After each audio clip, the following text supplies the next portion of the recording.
Get to know each other quickly. Ma'am, starting from you. Anshika Sinha, I'm the accessibility consultant in Bank Bank of America. of America. Okay. Sir? Dr. Arvind Behra, Technical Director, NIC. Okay. Anil Mittal, NIC, Delhi. Okay. Sir? Okay. Sir? Ajit Bordawekar, All India Institute of Physical Medicine and Rehabilitation, Mumbai. Okay. Ma'am? I'm Shilpi. I'm working with NCPADP. Okay. And sir? Hi, I'm Rakesh from Cognizant Technology Solutions and Accessibility Consultant. Okay. And sorry, I forgot y'all. Ma'am?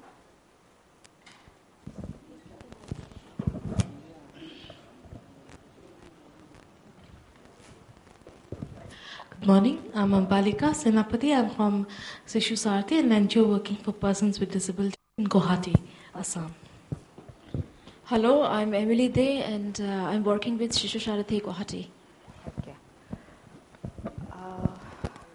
I think Gayatri is here. Yeah. Can you please introduce yourself so that others know your background? Hi, I'm Saraswati. I'm from SAP Labs. I'm an accessibility consultant there.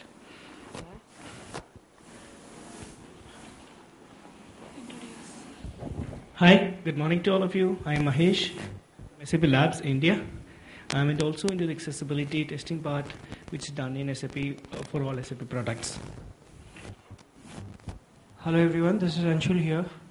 I'm from SAP Labs, Bangalore. Thank you. To start with,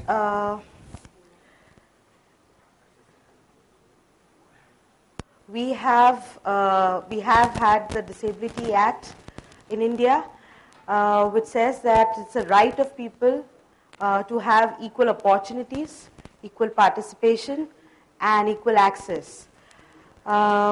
We need to understand the different needs and types of disabilities before getting to know what are the guidelines related to them. Okay. Quickly, to run through the types of disabilities, we at Barrier Break categorized the type of disabilities into three parts or three categories, which is functional, situational, and age-related. Functional, as we all broadly know, is where a person has some kind of, physical impairment, be it visual, with ears or limbs. Okay. Whereas situational is where any one of us can be in that arena. Namely, if there is a loud music going on in the background and I'm speaking, some of you all can't hear me. That means you all are situationally disabled at that moment. Okay? So we all fall into that category. Dealing with computers, if your mouse isn't functioning and you don't know how to use a keyboard well, you don't know the shortcuts well, you are stuck. At that time, you are situationally disabled. That doesn't mean you have your physical disabilities, but yes, at that moment, if you cannot access a particular website, be it for your input device not working or the website itself not catering to keyboard controls, then you are situationally disabled. Most of us forget that there is a large population of people where who are age-related disabled. All the senior citizens are often ignored. Senior citizens also form a major part of the web users, wherein they do not know firstly how to use computers. They know only the left up and down arrow or just to click a link, okay, wherever they find or wherever they are able to recognize that a particular text or a button will take them to some other page.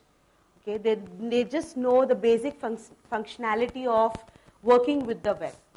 So while building a website or while designing or integrating a website or maintaining a website, one has to take all these user groups into consideration.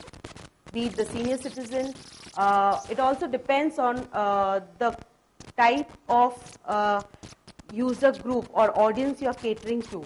Okay, so if your website is dealing with knowledge-related content, wherein your target audience is a younger age group, falls under the younger age group, then you have to take children and how, according to their capabilities and skills, how they will be accessing your website.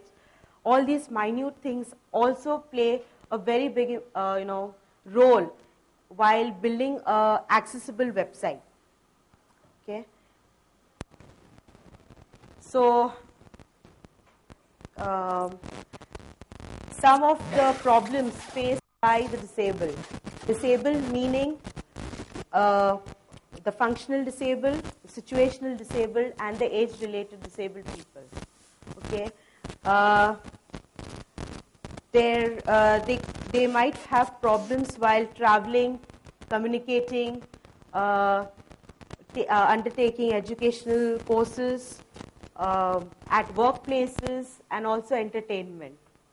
Do you have, any one of you all have encountered or known about a situation where you all have been stuck while doing your day-to-day life? Situational disabled. Anyone? All while working with computers?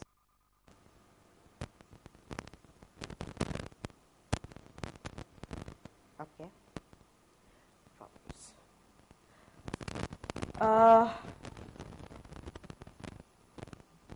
While on a website, okay, any website, have you all faced any problems while accessing a website?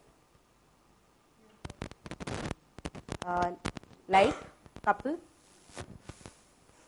of the recent findings of me is there's a Bank of India website. Yeah. When you start the website, it starts background music. When you start the website, a background sound is started along with the once the page gets loaded. Okay. Thank you for visiting Bank of India.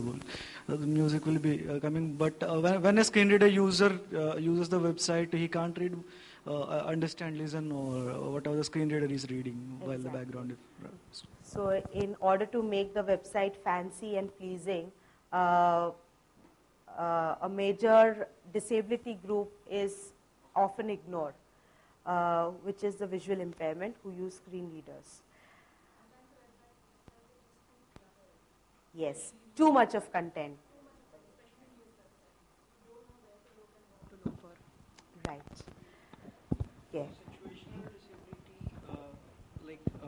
We often, I think most of us should face this when we are driving, particularly at the night times. If a car is coming from the opposite end, if there is a headlight directly which the light, if it directly reflects into your eyes, it's very difficult to find where we're going. I mean, see the road.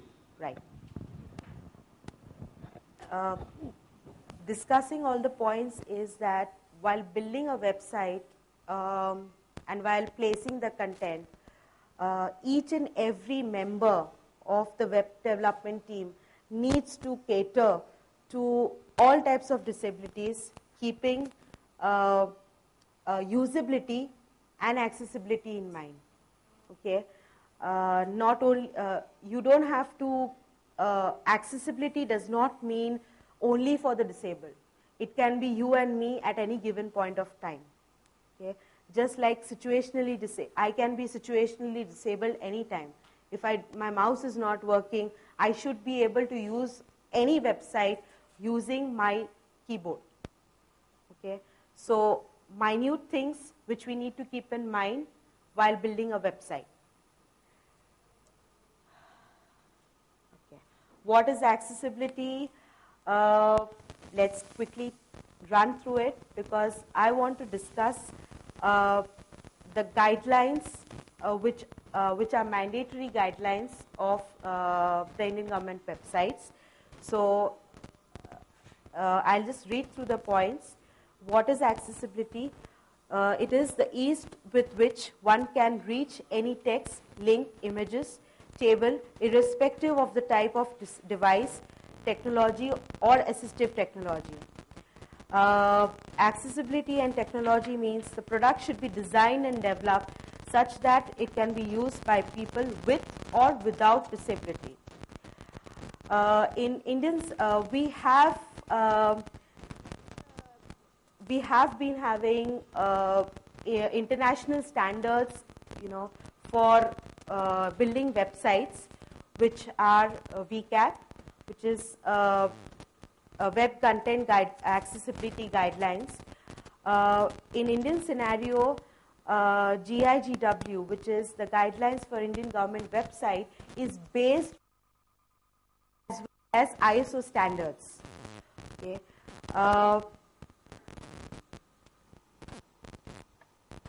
GIGW, it's an integral part of Central Secretary Manual of Office Procedures.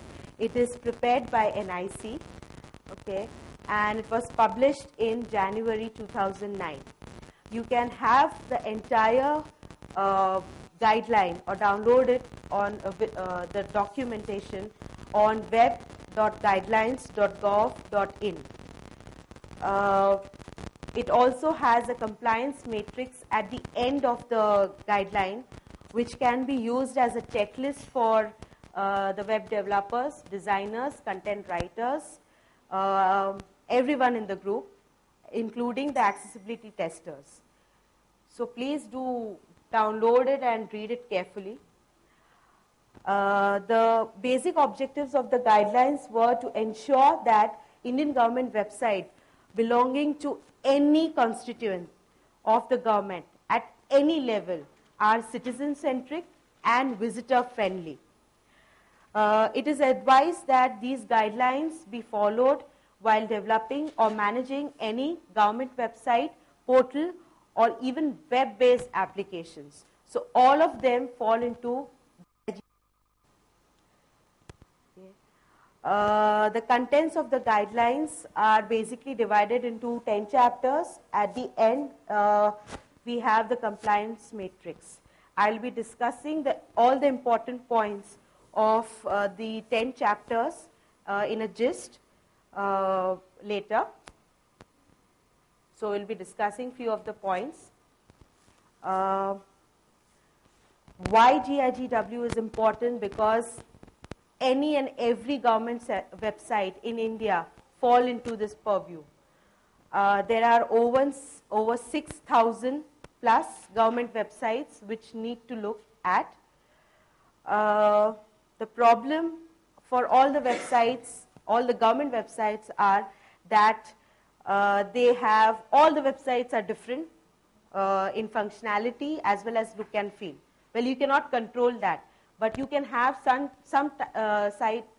type of standardization wherein people, when they know that it's a government website, they can expect few things which need to be on the website, which is what GIGW is all about.